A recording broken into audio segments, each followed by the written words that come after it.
चर्चा या संदर्भात झालेली नाही. असा कुठलाही शब्द नाही. मी काम करणारा कार्यकर्ता आहे. सर्वसामान्यांमध्ये जाऊन तळागाळामध्ये काम करणार आहे.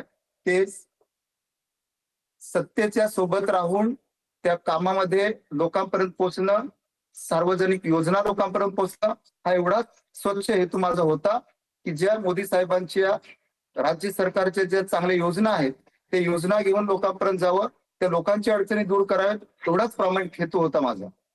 सर, प्रसार माध्यमावर अशी चर्चा आहे, भाजपामध्ये आपल्याला प्रवेश मिळाला आणि 24 तासात तो परत स्थगित करण्यात आला. हा भाजपाचा स्टंट असू शकतो का? काय सांगा? नाही, या बाबतीत मला काहीच म्हणायचं नाही.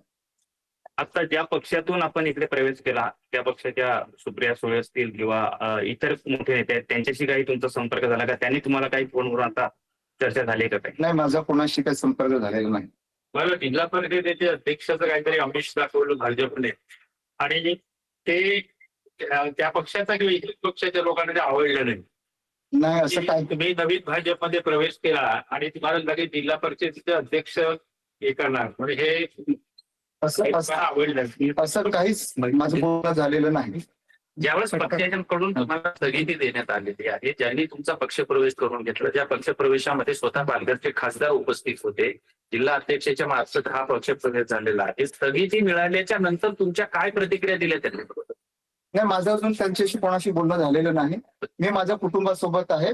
आम्ही सगळेच अत्यंत या धक्कादायक या सगळ्या परिस्थितीवरती मी अजून कोणाशी बोललेलो नाही. सीपीएमला तिथे डॅमेज करण्यासाठी आपला प्रवेश त्यांनी स्वीकारला असं सुद्धा सांगितलं जातं. काय नाही?